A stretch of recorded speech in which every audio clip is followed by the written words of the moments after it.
Hello there and welcome. It's Bob Proctor back again. Now, you know, in the last video that we made here together, I went through how the conscious mind works, how the subconscious, and how the body is an expression of the mind.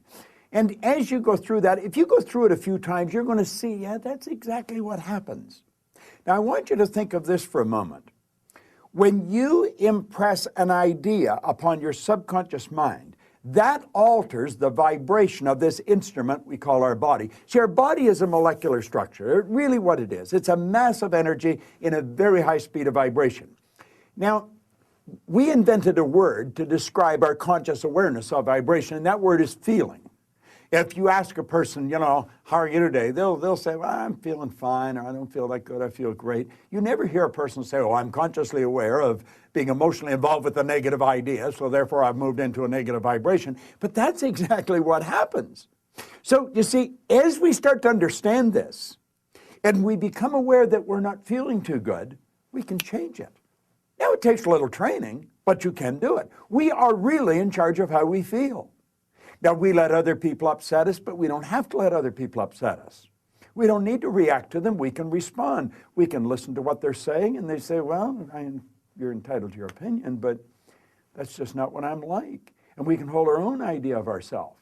You see, it's important that we grasp how the mind works and that we understand the relationship of the body to the mind and the mind to the body. Now, it's our results that we want to change. Now, our results could be in our physical body. It may want to be, you may want to cast off a few pounds. You may want to put on a couple of pounds. You may want to have a little higher energy. See, all the energy there ever was or ever will be is 100% evenly present in all places at the same time. Everything's energy. You'll hear people say, where does he get all the energy? Where does she get all the... Nobody gets energy. Everybody releases energy. Desire is the triggering mechanism that lets the energy flow. Now, let's go back and have a quick review. Here you've got the little stick person here.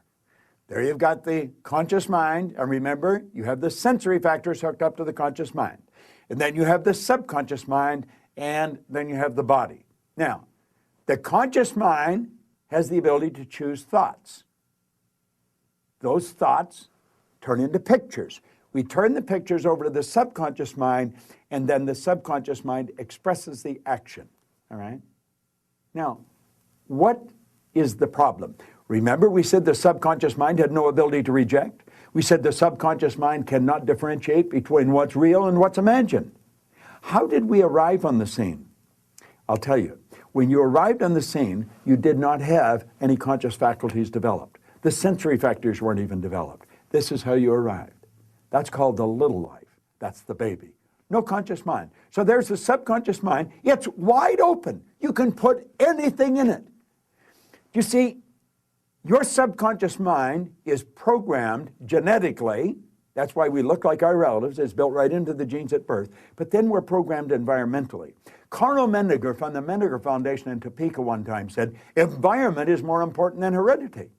Why do you think you speak the language you speak? You speak that language because you were surrounded by people that speak that language in your little life. And the language just went right into the subconscious mind. If you grew up in a home that was bilingual, you learned both languages. I had an associate over in Kuala Lumpur, had a little boy, he spoke 4 languages at 4 years of age. And you'd look at that and you'd think, my gosh. No. The baby was programmed. Why do you like the food you like? It's programming. That's right. Now, let's stop and think about the environment we were raised in. Here's the baby, and look at the ideas and the thoughts and the concepts that are going on around that baby are going right into that baby's subconscious mind. Now, through repetition, over and over and over again, and remember, the baby's getting it all day, all week, every week, all month, every month, all year, and this goes on for 4 or 5 years. And the baby reaches the age of 4 or 5 where they can start to think that baby's programmed. That baby is programmed to think like the people it had been surrounded by. If the people that surrounded that baby had gone right through school, the baby will probably grow up and go right through school. If the people that were surrounding that baby always lived in hard times, never had any money, always in debt, that's probably how that baby's going to grow up. Now, this is bizarre, but this is how it happens. It's how it happens for me. I was raised during a depression. We didn't have any money. There was always talk about no money. You should be satisfied with what you've got. Well, that's not true. You should never be satisfied with what you've got. You should be happy with what you've got. Dissatisfaction is actually a creative state.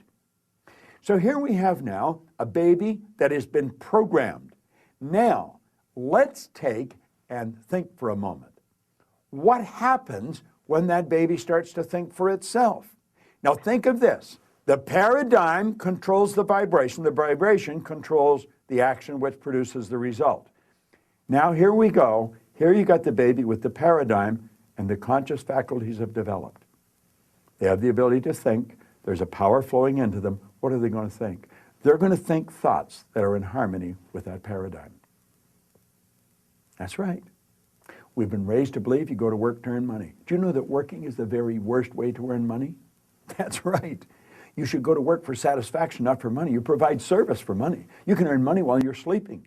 In fact, we have programs where we teach people to actually earn more money while they're sleeping than they'll ever need to use while they're awake. You say, well, that's a pipe dream. No, no. That's a paradigm that causes you to think that's a pipe dream. There's people doing that are nowhere near as bright as you. But here we are now. We've got the person. They've been programmed in their little life genetically and environmentally. That paradigm is nothing but a multitude of habits. A habit is an idea that's been programmed into the subconscious mind over and over and over again. Now, the paradigm is literally controlling the behavior. Consciously, you can think of one thing, but subconsciously, the other idea will be controlling you. See, we can sit down and we can read these self-help books, we can listen to the recordings, and we say, yeah, well, I can do that. That makes sense. That's logical.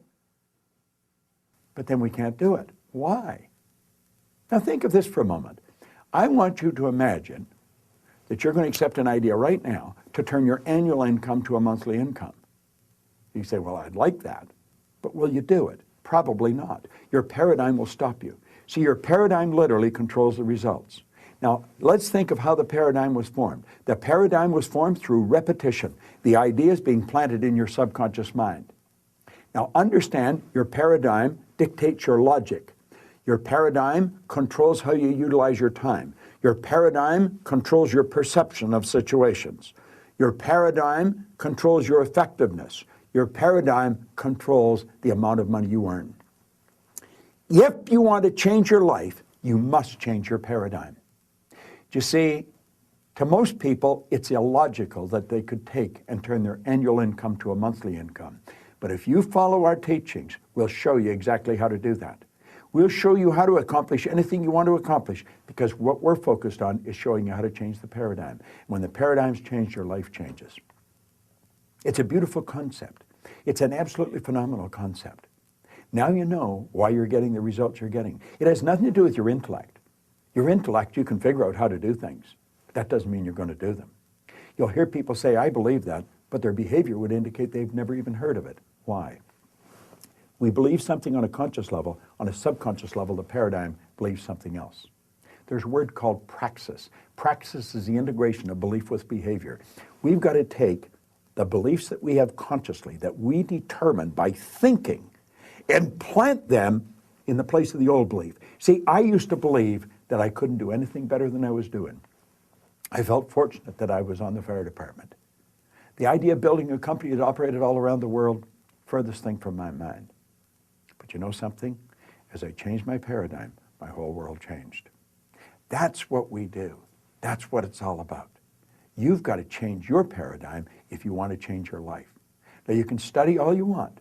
If you don't gain an understanding how to alter that program, and that's what the paradigm is, it's a program. It's a multitude of concepts that are fixed in your subconscious mind that literally control your behavior. It's a beautiful concept to understand. It's a terrible one if you don't understand it, because it literally controls your life. Why do you think most people go right through their life and keep getting the same results year after year after year? Well, it's just the way it is, and they don't know. We should be taught this in school, but we're not. How is the paradigm formed? Through the repetition of information. How's the paradigm changed? Repetition of information. Now let's suppose you're having a difficult time with money. You find that you got more going out than coming in. You've got to change your concept about money. How do you do that? Through the repetition of an idea. That's where affirmations comes in. I'll give you one that I've been using for years. I am so happy and grateful now that money comes to me in increasing quantities through multiple sources on a continuous basis. I am so happy and grateful now that money comes to me in increasing quantities through multiple sources on a continuous basis. You don't just say that once or twice. You've got to repeat that maybe 1,000 times a day, every day for maybe 90 days. And you'll start to change your whole concept about money. Wealthy people all have multiple sources of income. Now I'm going to tell you what happened to me. I drove around with a battery-operated record player and a long playing record. And I played it over and over again every day for probably a couple of years. This was so totally illogical. It was behavior. Everybody thought I was losing it. And I'm reading the same book every day, Think and Grow Rich. As a matter of fact, I'm still reading the same book. And it was the repetition of Earl Nightingale's information and the book that changed the paradigm. I didn't know what I was doing. I didn't understand what I was doing, but I did it. Do you know, I had a man come up to me in the Waldorf Hotel in New York, the Waldorf Astoria, at the end of a 3-day program, and he said, "Bob, I really want to thank you for what you've just given to me." He said, "For the first time in my life, I've understood how I accomplished what I did." I said, "What did you do?" He said, "I won the gold medal in the decathlon in the Olympics in Melbourne, Australia in 1957. That's right. Milt Campbell. And he said, "I never understood how I did it." He said, "The next time you run a seminar, I want to bring my boys." And he did. Milt and I became great friends. In fact, Milt has a key to our house. He can come stay there anytime he wants. I live in Toronto, he's in New Jersey. But here was the top athlete in the world, a very best athlete in the world. He didn't understand how he got there. Most people that are very accomplished cannot tell you why they are. That's why they are. They've rewritten the program. They changed the paradigm. They might not have understood how they did it, but they did it. That's what our company is all about. We teach people how to change paradigms. I want to thank you for watching this, but I'm going to ask you to share it with other people. Share it with them. Say, "Come and watch this." Start a rapport. Build a rapport with people, you know. It's a great way to live, and this is great information to understand. Thanks for listening. This is Bob Proctor. I enjoy sharing it with you.